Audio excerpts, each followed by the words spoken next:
Right. Welcome, everybody. It's takes a minute for everyone to get into the room as if it's a physical space and people have to kind of shoulder pass each other, which is kind of a funny thought, actually, because we don't do that anymore because we're in a pandemic. We allow people space, but I think we're slowing down. So I'm Tony Lynn Morelli. I'm research ecologist with the Northeast CASC.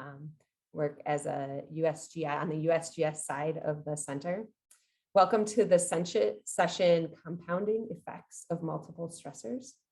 Our moderator today is Tatiana Washington, an NE CASC fellow, and I'll hand it over to Tatiana to introduce our first speaker. Hello, everyone. Today, our first speakers are Bethany Bradley from the University of Massachusetts and Nancy Olmsted from Maine Department of Agriculture. And they're going to be speaking on breaking down barriers to proactive regulation of invasive plants. Super, thanks so much, Tati.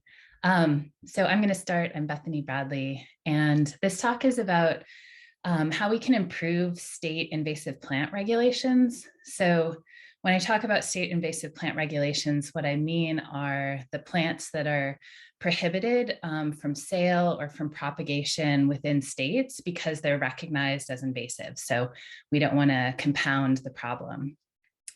And so the question that we're going to address is, how can we and why do we need to make these invasive plant regulations more climate proactive? So as many of you know and are aware, species are shifting their ranges all across the US due to climate change. So in this figure, what we're showing is a modeling exercise for almost 900 invasive plants in the US. And all of the red areas, which you can definitely see the Northeast and the upper Midwest highlighted, those are all areas that are projected to have a rise in the numbers of invasive plants because new species are going to be shifting into our region.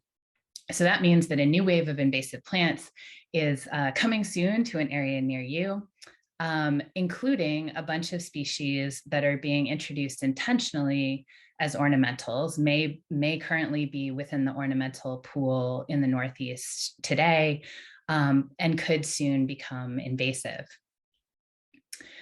And so we know that stopping species from being introduced gives us the biggest bang for our buck against invasive species. And state regulations can prevent the sale of those species and give us an opportunity to stop high risk, potentially invasive plants, essentially stopping invasions before they even start. So there's a big opportunity here.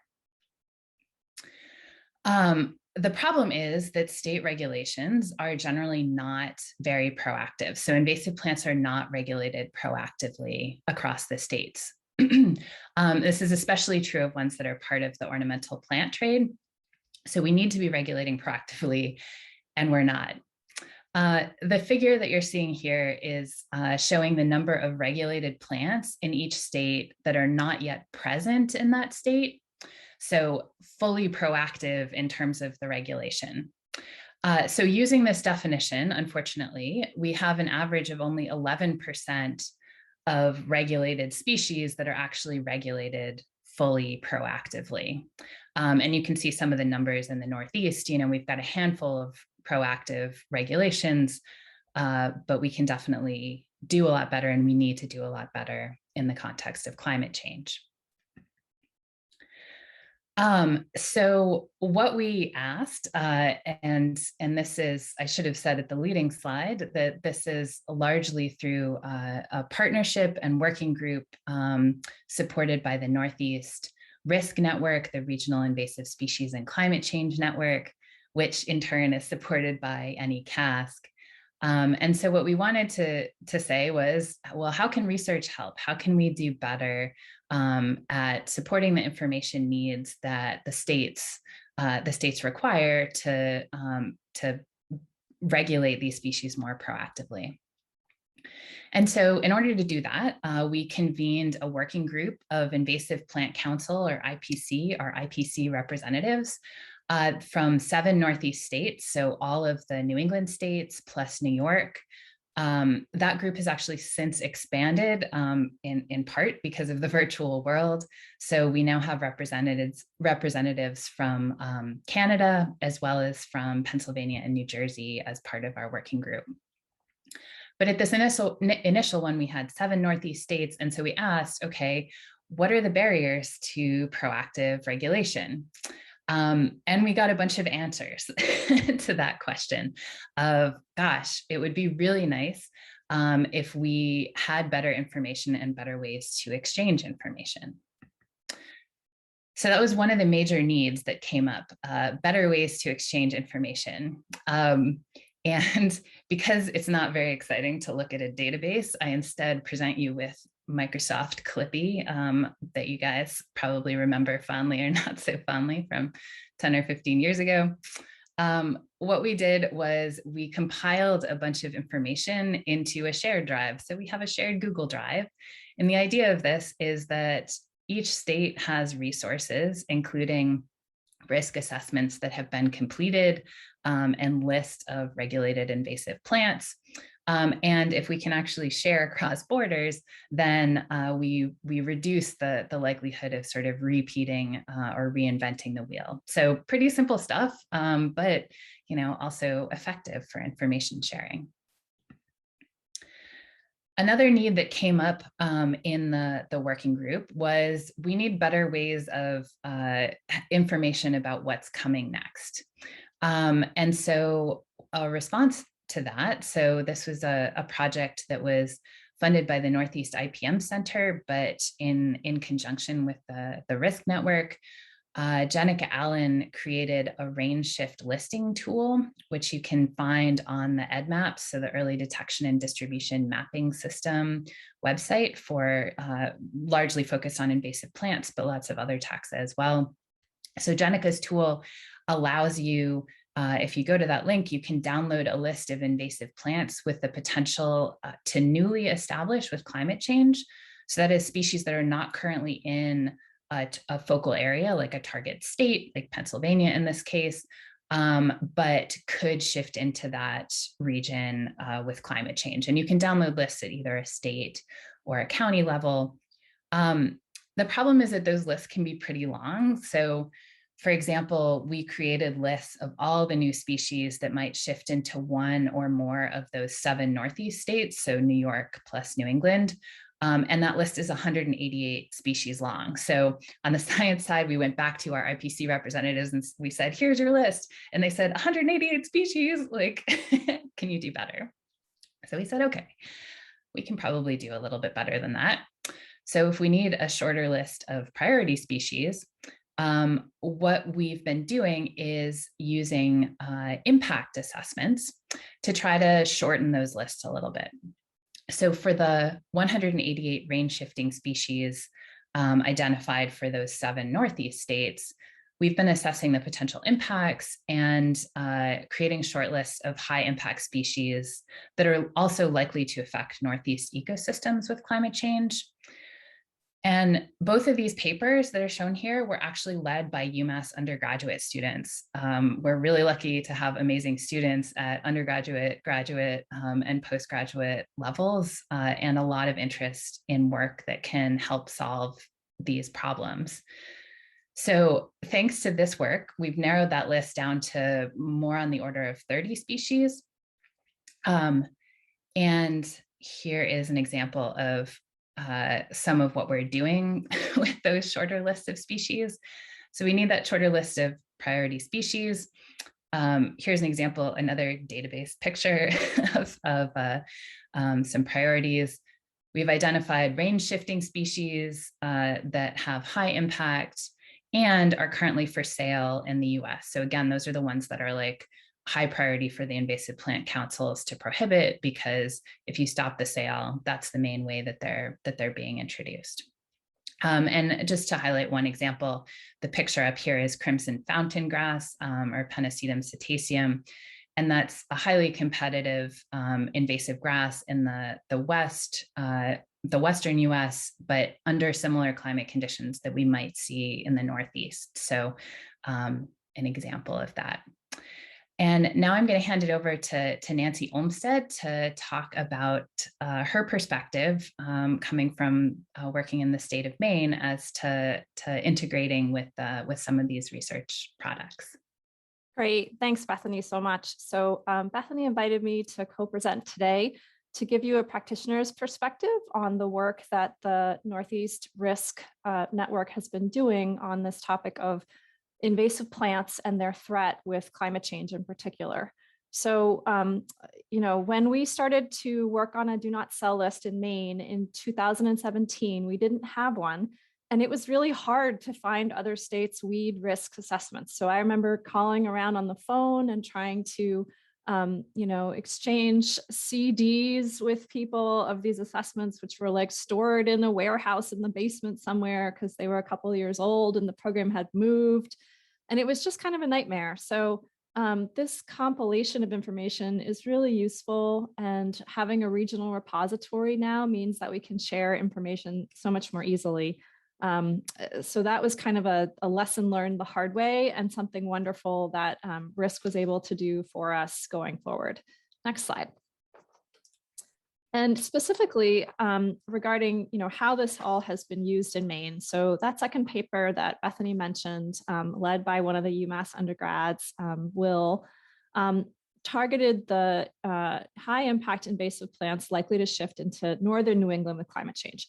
And so our stakeholder committee next, this is animated, so Bethany, I have to talk to advance the slide. So our stakeholder committee in Maine, which is reviewing the do not sell list now this year, it's 5-year review, took that list from the research that had been done and asked, are those plants for sale?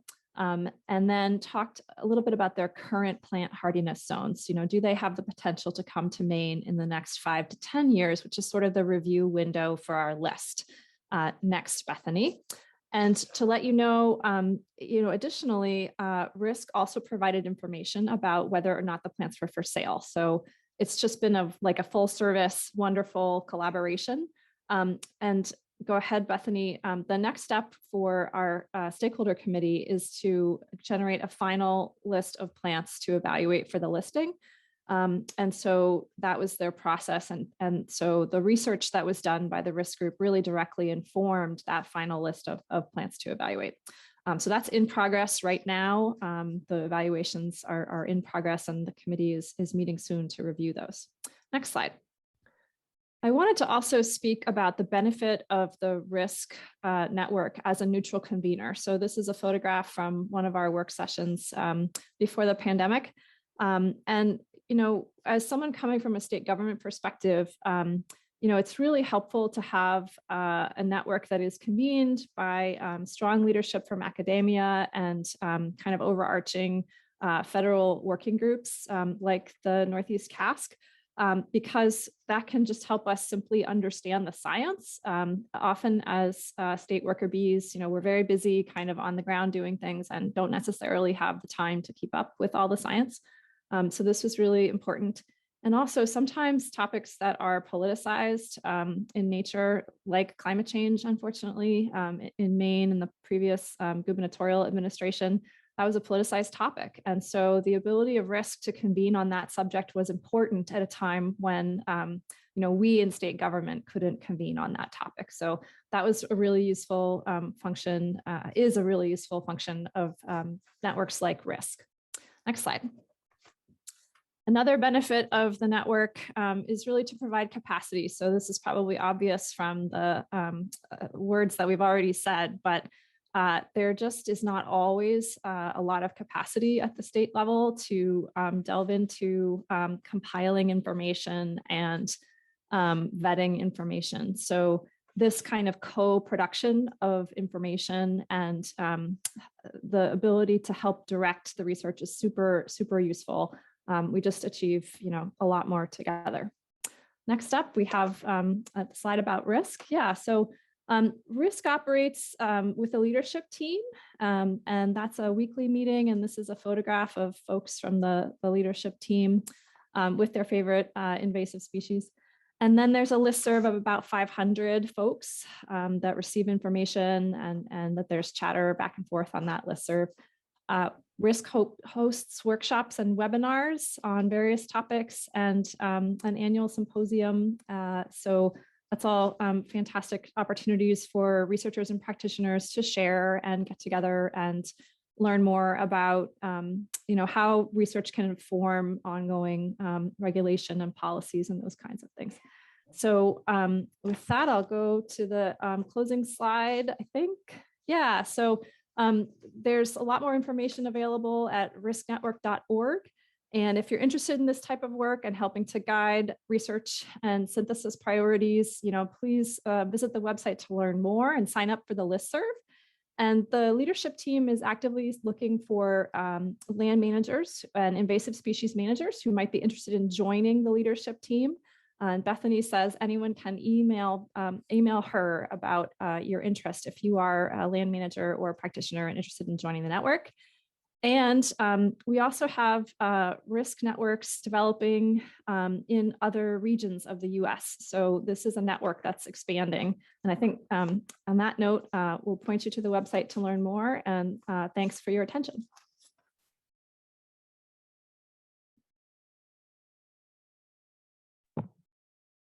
Thank you both for that great talk.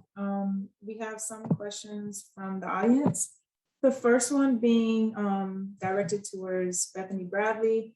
Is there a way to view the shared drive that you mentioned? So right now that's a little bit of a work in progress. We actually have a working group meeting in a couple of weeks to try to sort that out. It is currently a Google shared drive.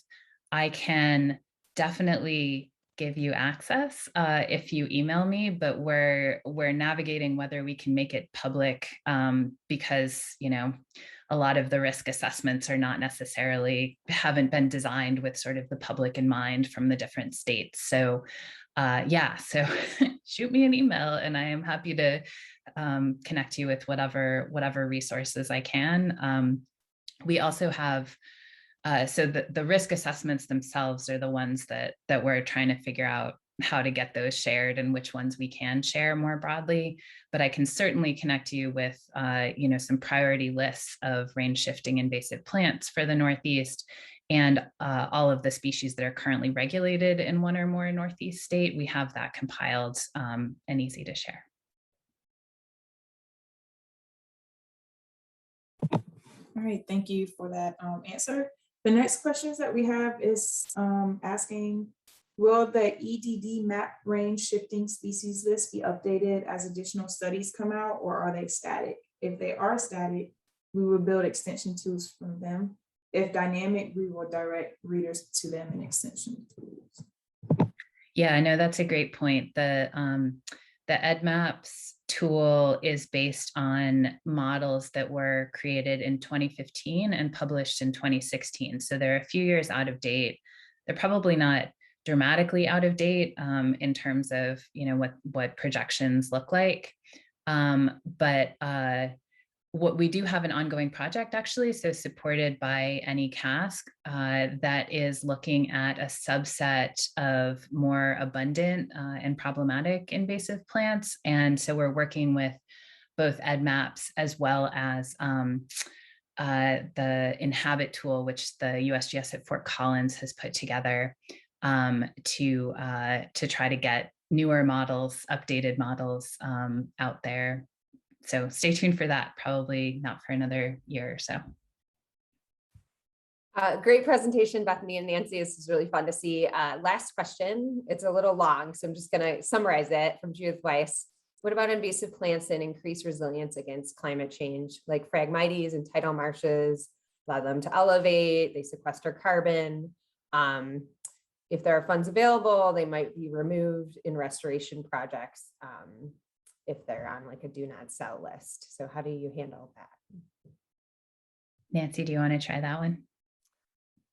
Sure, I can say a few things. The first thing that comes to mind when I think about Phragmites and salt marshes is just the known impacts to rare species. So we have some birds that nest in the high salt marsh, and the structure of Phragmites does not provide suitable habitat for those, the salt marsh sparrow. So I think it's really hard to weigh the trade-offs of how do we manage for these rare, threatened, and endangered species in the current time while also thinking long-term about things like carbon storage and sea level rise? I must admit, I'm not totally familiar with the research that the person is asking about. So that's kind of my initial take on it.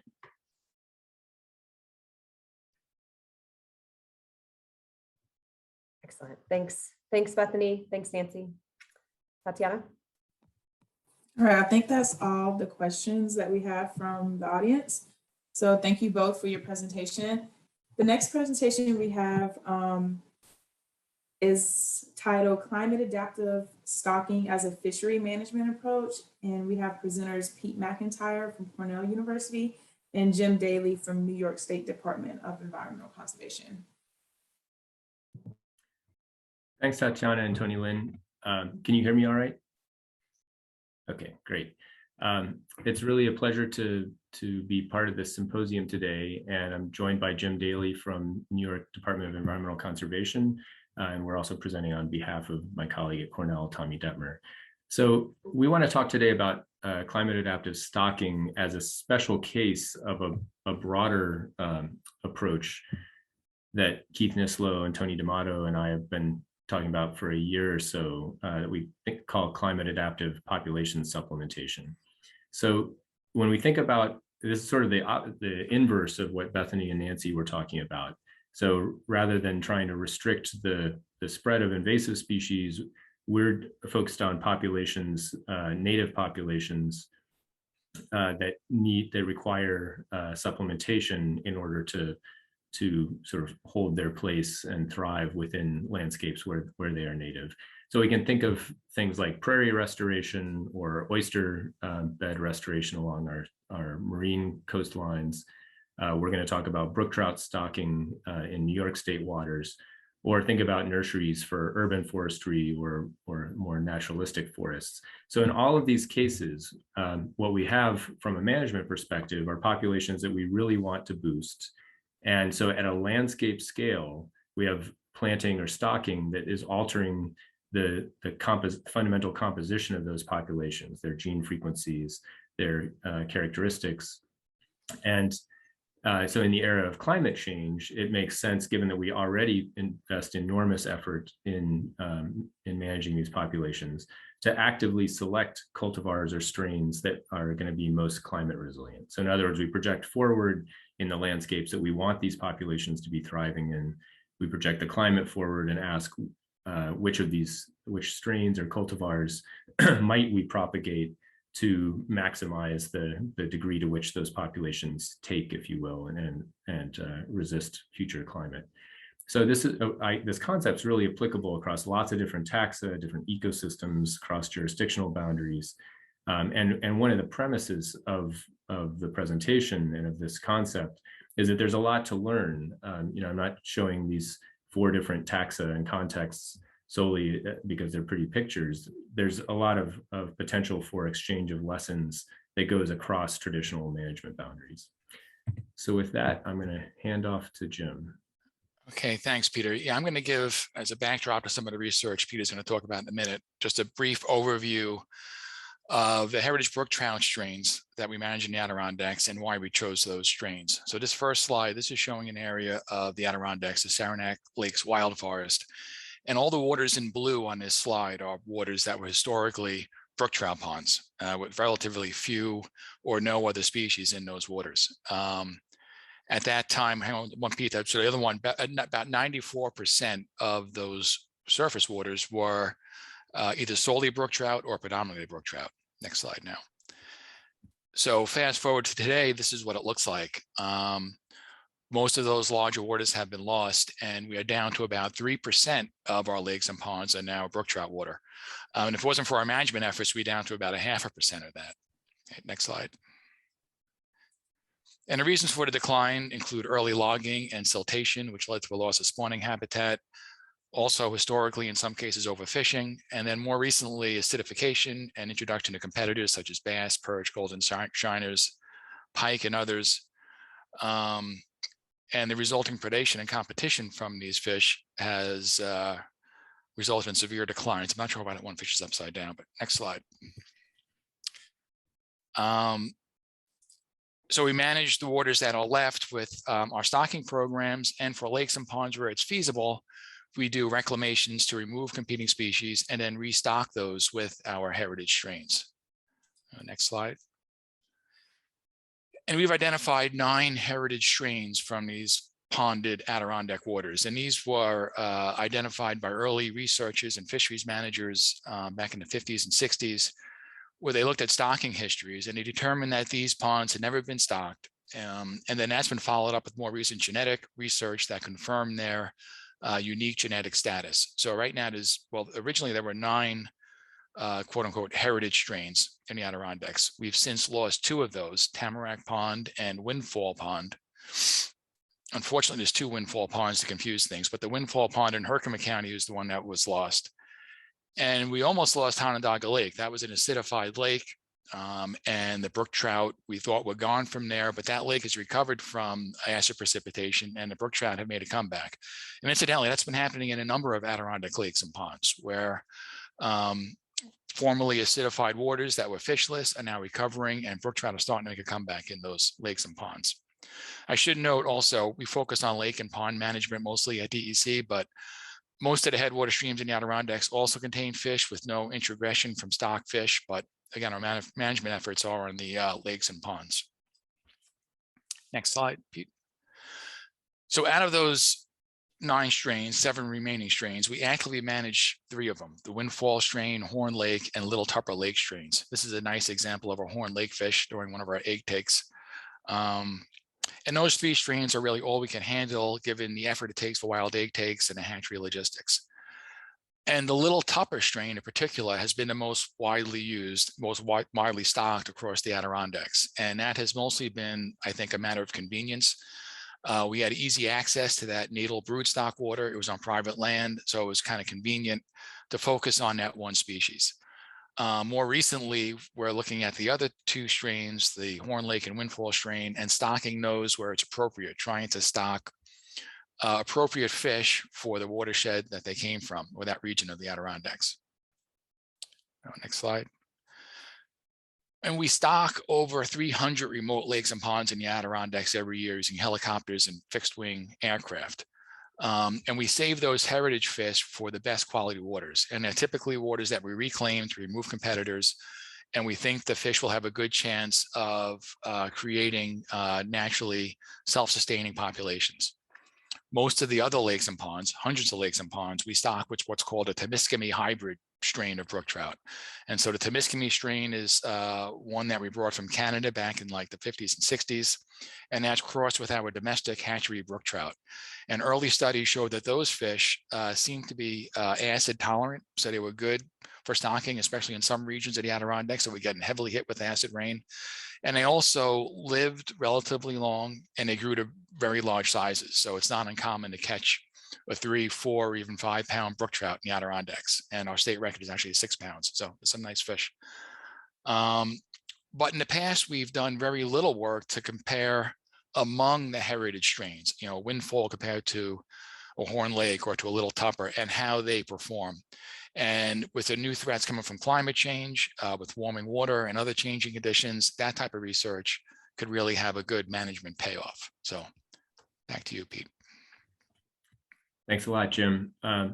So yeah, in short, I think Jim's just set this up beautifully, that you've got, again, in nature, a wide variety of strains. Then we've got a subset of those strains that are available currently in hatcheries, and overlaid on those heritage strains of brook trout in New York State. We've got a variety of domesticated ones or Canadian strains that have been long been used. And these are traditions that go back more than 50 years in terms of the stock, the particular strains that we choose to stock. So fast forward to today. So this is roughly when the selection of those strains was set. And this is just looking at one lake up in the Adirondacks where our partner, Mark Webster, has monitored the ice-off date at Little Moose Lake for 50 years. And we've lost over 2 weeks on average, obviously lots of interannual variation, but overall lost a couple of weeks of spring transitioning from the cold season to the warm season. And so when we think about what that means for a brook trout, so historically, at the time that we were selecting strains for their performance in hatcheries and in lakes, those fish, even through the warm season in many of the lakes, could have occupied some, not the absolute surface, but some of the upper waters of the lake, lower waters, and everything in between. So here we're focusing on the way that climate is affecting what we call oxythermal habitats. This is the portion of the lake that's habitable both from an oxygen standpoint and from a temperature standpoint. And so over the recent decades, and certainly going into the future, from a thermal perspective, the surface waters of these lakes are getting way too warm for a cold water fish like a brook trout. Moreover, the bottom waters are being deoxygenated. So that early ice-off, i.e. the onset of the warm season in these lakes becoming a couple of weeks earlier, means that the stratified season, where the fish would normally be restricted to the bottom waters for temperature reasons, the stratified season gets extended. You accumulate oxygen losses in the bottom waters, and so that's pushing the fish up at the same time that the temperature is pushing the fish down. So you get this just narrow layer that the fish get squeezed into, and they're squeezed into that layer for a longer and longer period each year. So coming to kind of fast forwarding to the present and looking forward, we think that there's an enormous opportunity here. This is a species that's very intensively managed. As Jim showed you, helicopter and fixed wing aircraft drops into hundreds of lakes. We're selecting from this relatively small pool of species, and it's really just the 3 heritage strains that are in hatcheries. And so we think it's appropriate to ask which of these strains are going to be most resilient to the present and future lakes of the Adirondacks, as opposed to the past lakes of the Adirondacks. And so this is a project concept that we've co-produced with Jim and other colleagues at DEC. We've had a Cornell undergrad, Nick Hudson, tackle this issue over the last couple of years. So here's comparisons of 10 different strains that we were able to draw from hatcheries, both private and public in New York State, comparing the critical thermal maximum of these brook trout. So you basically put them in a metabolism chamber and ramp up the temperature and ask at what point do they lose physiological competence. And the simple point here is that you've got more than 1 degree Celsius variation among the strains in their tolerance of high temperatures. We haven't yet experimented with oxygen. So we know that these strains differ. And so this brings us to our climate adaptive stocking experiment. So taking 6 of those strains, 3 from 3 of the heritage strains, and then some of the others that Jim mentioned that are kind of more traditional hatchery strains, we're putting those out simultaneously. So all 6 strains go into a dozen different lakes, and this includes some shallow, small lakes and some bigger, deeper lakes and everything in between. So we've got a dozen lakes with 6 strains, and we aspire to do this for about a 5-year period. So you can imagine within those 5 years, we're going to have some cool years, some warm years. And what we're able to do is to both track in terms of genetics. We can track the outcomes of starting with those 6 strains, which ones manage to survive and then thrive within the lakes.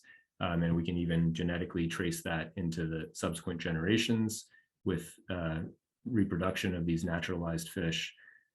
We can also, for 7 of the lakes, we've pit tagged every single individual. So we can look at individual level performance characteristics. And so hypothetically, what we might find, we've only just stocked out the first round of fish for this experiment. Hypothetically, in a cool year, it might not matter much which lake you're in. All strains may do pretty well. In a more stressful warm year, where you have both these oxygen and temperature stresses, we anticipate that there will be just a subset of strains that will thrive, and that those strains may differ depending on which lake we're looking at. So we don't have any results yet. We've just launched this, but we're really excited about the partnership with DEC and private hatcheries to try to get our head around this problem. The hatchery programs are huge, and they've been using these tried and tested strains, but now we're putting fish into waters that aren't the same waters they were 50 years ago. So we're optimistic that by introducing this climate adaptive thinking, that we can boost resilient fisheries. That's huge in New York State, upstate New York, for tourism, recreation, and of course, local food supplies. And really fundamentally for our management partners, this can boost stocking efficiency, and while we're embracing native biodiversity. So with that, we just want to say thank you and to note that this broader concept of climate adaptive population supplementation is really a collaboration with Keith Nislow and Tony D'Amato, and we're very pleased to have Amy Teffer coming on board as a postdoc, helping us tackle CAPS. And then the specific team working on the brook trout stocking initiative includes Cliff Kraft, Fred Henson, and Scott Carlson as well. So we'd love to take some questions. Thank you. Thank you both for that presentation.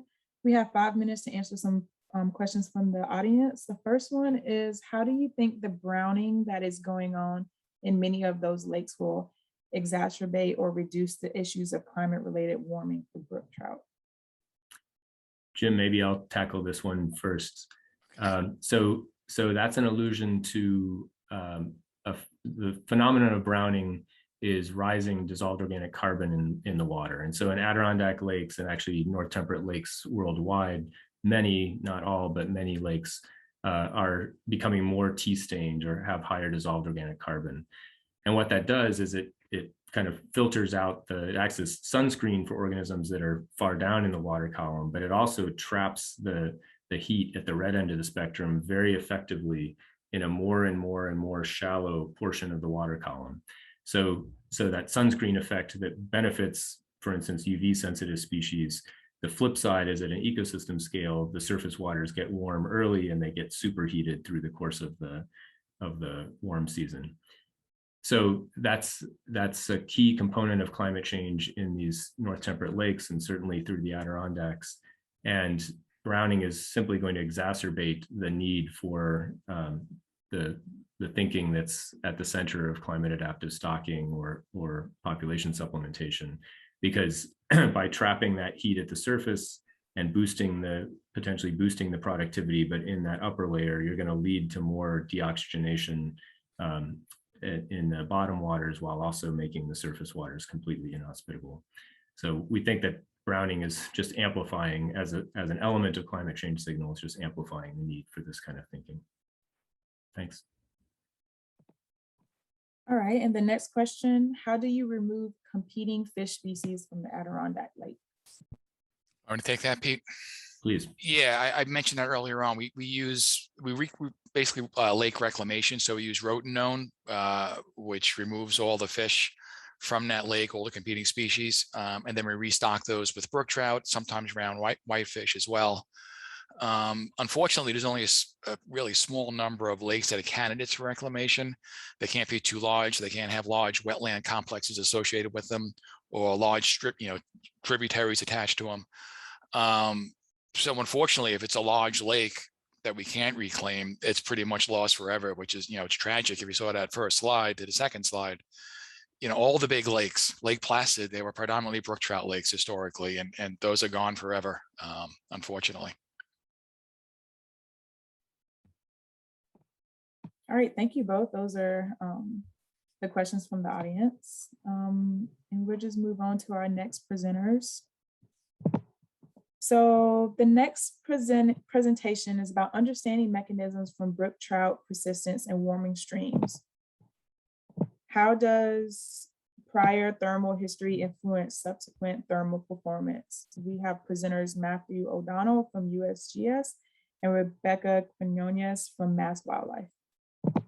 Thank you, Tatani. I'm going to start the presentation, then we'll turn it over to Matt, and then we'll come back to me. And the presentation, the project name is Understanding Mechanisms for Brook Trout. And this long name basically boils down to trying to understand how brook trout are using or coping with warming temperatures in streams, similar to the questions that were being asked in the previous presentation, but now really looking at flowing waters. Next slide. Matt, thank you. So you've already gotten a taste of brook trout, but just to go over some fundamentals, brook trout is the only native trout in the east coast of the US. The distribution stretches from Maine to the high elevations in Georgia. And they are particularly interesting to us in the management side for several reasons. One of them is that they are important for sports fishing. The other is that they have ecological value. They are often used as indicator species for high quality cold water habitats. And so there is kind of that important designation for us in the state. Next slide. Unfortunately, recent work done by the Eastern Brook Trout Joint Venture has found that populations have been declining throughout about 70% of the historic range. The reasons for that are many stressors listed here, but the ones that we're really focusing on this project are the ones that are influenced by climate change, particularly looking at increases in stream temperature. And interestingly enough, because of the weather conditions that we had this last summer, the ability to really understand how the hydrology changes affecting hydrology may impact the use of habitats became kind of forefront. Next slide. So if you're a trout in a stream, and the stream here is designated by the kind of the orange S, you have three options for dealing with warming conditions. You can stay in the habitat that you're in and adapt to those conditions. You can move and follow suitable habitat and disperse to those areas, or you can die. This is essentially the strategies that you have. Next slide. And this work really builds on work that we completed last year, where we took existing temperature models and we overlaid them in with the surveys that we had completed at Mass Wildlife. Each of the dots on this map represent an area that we had surveyed and found one of 11 cold water species. And so each of these dots represents this idea that they could be climate change refugia or cold water climate change refugia. But we know that as conditions warm, that some of these are likely going to become too warm in summer to sustain brook trout. And in fact, what we found when we ran the models, assisting, these are models that were developed for the ecosheds.org effort, we found that with a 2-degree increase in July air temperatures, we're likely to lose about 42% of those sites, simply because they're going to be too warm for brook trout. So these are modeled results, and we know that models don't often represent what's really happening in the streams, simply because models look at average conditions. And in this case, this model is not taking into account groundwater, which could be a really important factor when we're looking at cold water pockets in stream. So next slide. So one of the things that we set out to do this year was to really understand what thermal landscapes look across streams. And so what you're looking at here is images of the same stream in different sections. So on the far right, this is an image taken with a forward-looking infrared camera. And the way that you read the images is that the darker blue areas are colder. And as you move into the green, yellow, and reds, the reds really being vegetation in this case, you're moving into warmer conditions. And the far right picture is showing you that the ambient water temperatures in the stream are 22 degrees in this day. But when we look closely across certain sections, we could find colder pockets. And so that's what you're seeing in this middle image, where we had these colder pockets that really were around 16 degrees, which is very suitable for trout, their ability to hold and be able to thrive in these habitats, even in summer conditions. And then the image on the far left is what that same pocket would look like if you just had a regular camera. So it gives you a sense that there is some heterogeneity in the habitat that's available to trout, even in areas where you think would be too warm for them. So I'm going to turn it over to Matt.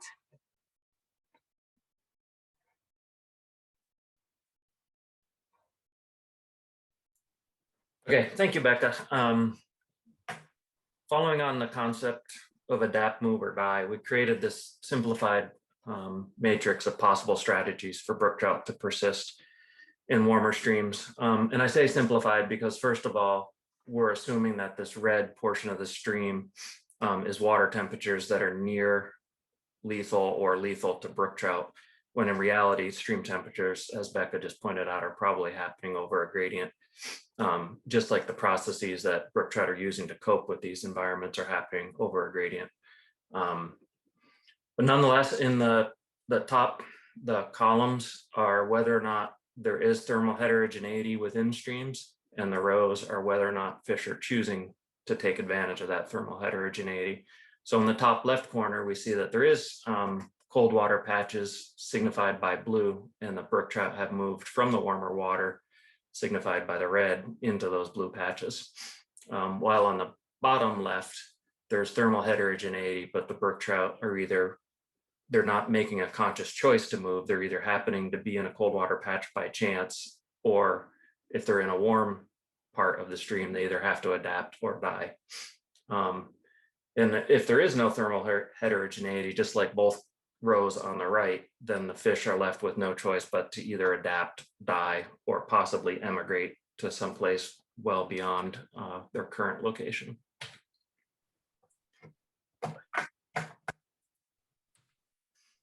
Okay, so with this in mind, we developed a study to determine whether or not there is thermal variability within streams, and if so, are brook trout taking advantage of that variability? This study was conducted over 6 study areas in 4 streams in Western Massachusetts. And to measure within stream thermal variability, we used a combination of temperature loggers at each site, and then again, the thermal imaging cameras that Becca showed earlier.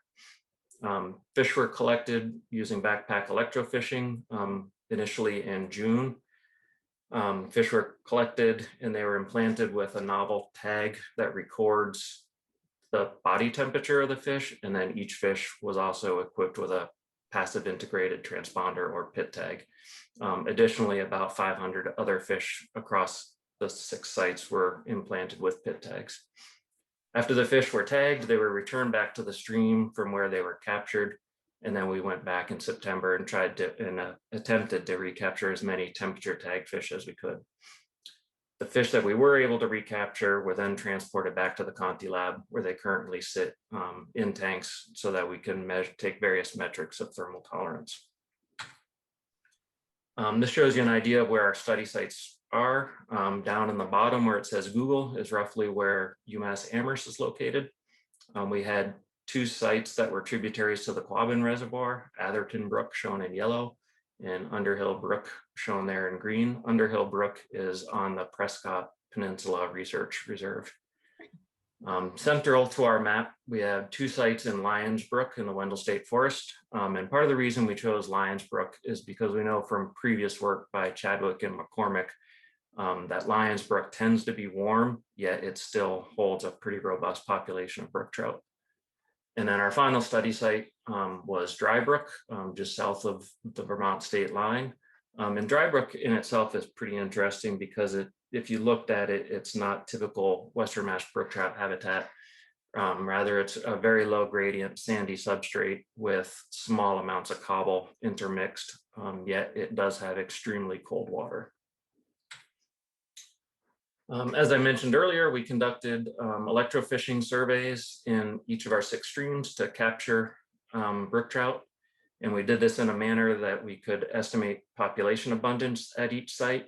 And then we also had to seek out larger fish for our temperature tagging portion of the study. The reason we needed larger fish is because the temperature tags shown on the bottom left there are quite large. So having larger fish allowed us to reduce the tag burden to individual fish and alleviate any concerns about behavioral differences due to tagging. The really cool thing about the temperature tagged fish, about the temperature tags, is they can record over 43,000 temperature events, which meant that I could program them to record body temperature every 4 minutes, which would last from the end of June through middle of October.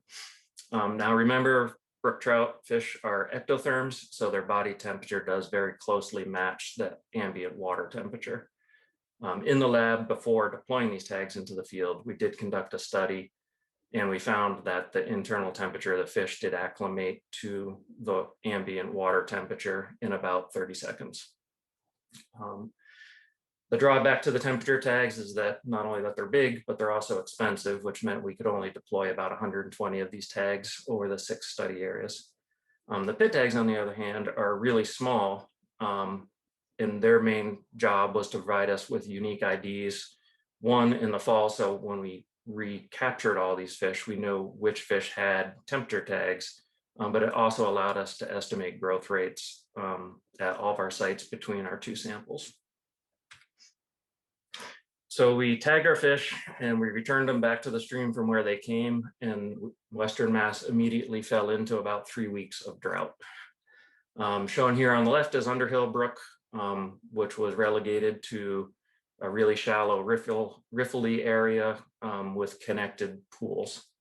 Shown on the right is the upper portion of Dry Brook, which was low enough that it became a whole series of disconnected, isolated pools. Interestingly, in that picture, right after I took that picture, I did see brook trout swimming around in that pool in Dry Brook. And then following about 3 weeks of drought, it started to rain, and it seemingly didn't stop raining. On the left there is a picture of the lower portion of Dry Brook on the day that we tagged fish. Kind of right in the center of that picture, the brook was about 1/4 to 1/2 meter deep on the day we tagged fish. And then after a very high flow event in the middle of July, that same portion of the stream was about 1 meter to 1.5 meters deep. So needless to say, after several weeks of drought and several weeks of high flow, I was becoming a little concerned on how many of our fish we would actually re-encounter.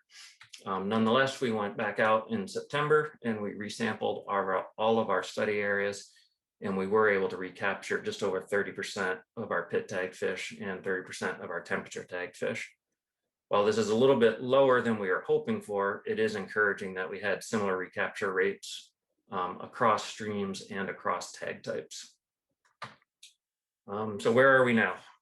Shown here is water temperature data from Dry Brook. The upper site in Dry Brook is shown in this bluish green color, and the lower portion of Dry Brook is shown in this reddish color.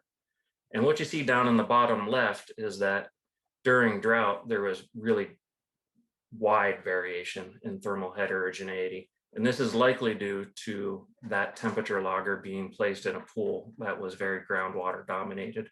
You can see for about 3 weeks there, the water temperature was just above 8 degrees. And then once it started to rain and the surface water started entering the stream, that groundwater signal became kind of washed out. Similarly, at Lyons Brook, we had wide thermal variation from our upper site to our lower site. However, at Lyons Brook, it persisted through the whole summer. This is likely because immediately upstream of our upper study area sits Ruggles Pond. The water was likely being heated in Ruggles Pond, and then with the high flows, that water was being discharged into the stream. Interestingly, you'll see that in the lower section, water temperatures actually started to moderate, and that's likely due to cold water inputs happening between the upper and lower sites. Some of the fish that we brought back to the lab and subjected to thermal tolerance studies did die right after the study. So we were able to get a glimpse at what some of our temperature tag data would look like. And shown here is the data from one fish from Atherton Brook. And you'll see the temperature tag data is shown in blue and the stream temperature data shown in black. And what we see here is that the water temperature that the fish are experiencing is similar to what the water temperature that our temp loggers is showing us. And likely there's not a whole lot of choice going on here because the water very rarely became hit a temperature that's stressful for brook trout, so they never had to make a choice. So what we hope is that as we continue to download our temperature tags, that we'll find variation in the data that will help us fill in this matrix and help determine to what extent fish are using cold water refugia versus adapting. And with that, I'm going to turn it back over to Becca, who's going to finish up with a few slides talking about how droughts and floods sort of changed our thinking a little bit on climate impacts on brook trout. Thanks, Matt. So this project was really born out of a conversation that I had with Matt, where it became very obvious that we were asking very similar questions. We're coming at it from different perspectives. I was coming at it, of course, through the lens of resource management, where I had been given a task to identify lines on a map to how do we protect these cold water habitats, thinking about conditions that are going to be changing due to climate change. And so I'm just going to point you very quickly to the biomap efforts. These are efforts to establish a framework for protecting biodiversity in the state. They've been done in collaboration with the Nature Conservancy. And this information will be used to feed the State Wildlife Action Plan, or the SWAP. So these decisions that we're taking, the information from research and from being on the ground really have implications of how we do protection and think about conservation into the future. And some of the very basic questions that I had going in was, how do we characterize these refugial areas? So these areas that we know are more resistant or moving at a slower pace as far as changing due to climate change, particularly where temperatures are concerned. And what does that look like on the landscape? Because we will be using that to make decisions, for instance, of what restoration, what resource management we can do associated with those areas. So next slide. So I did come to it thinking that the piece that I would be most concerned about would be looking at the thermal landscape, thinking about temperatures in streams. And what became very obvious because of the amount of rain that we had last summer is that you can't decouple thinking about temperature from thinking about flows. This image on the right is Atherton Brook. When the flows came up, basically the entirety of the system became thermal refugia. They became cold enough throughout the entire system to sustain or to provide suitable habitat for brook trout.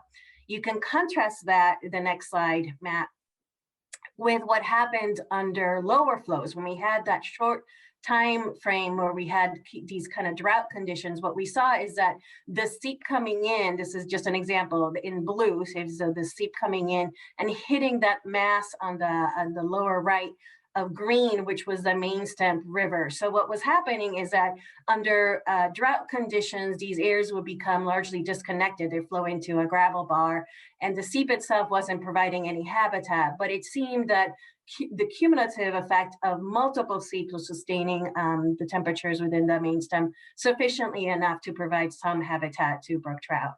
Very different conditions that we saw under floods. So next slide. So as a recap, what we saw in 2021 is that really the hydrological events were dictating how the temperature gradients were being expressed in the stream. And that really, when we think about protection of streams, we need to be thinking not only about the main stem, but these feeder streams that are either feeding cold water, cumulative under drought conditions, or that are helping to sustain these systems moving forward as conditions warm. And that last bullet is just when I finally go back and make my recommendations as far as how we are going to protect these areas, then it really is about protecting not just the habitat that brook trout are using, but the feeder streams that are maintaining the water quality and the cool temperatures there.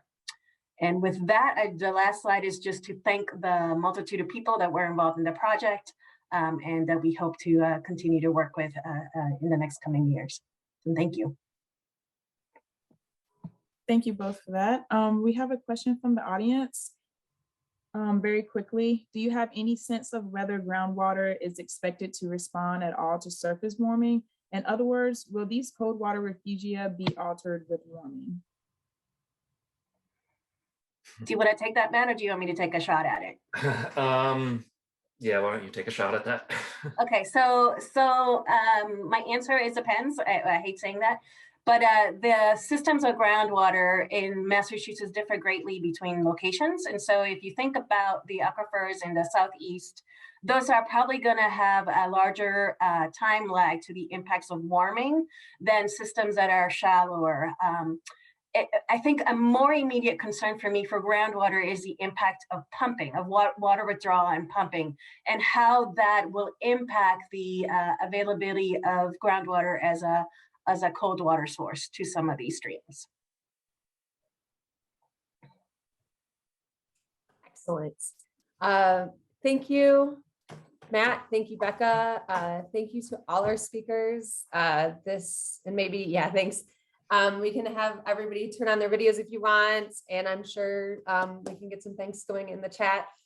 Terrific session. I love how the two last talks we're actually pretty closely related. So hopefully you all hang up here and during your lunch break, you go on a Zoom and talk about how you're working together on these things. So yeah, thank you everyone for joining the session. Remember to tell us if you want more or less of the science you've heard about in the session by giving feedback on our science agenda. You'll see the link in the chat. And we'll see you at this afternoon session on building adaptive capacity and landscape level conservation.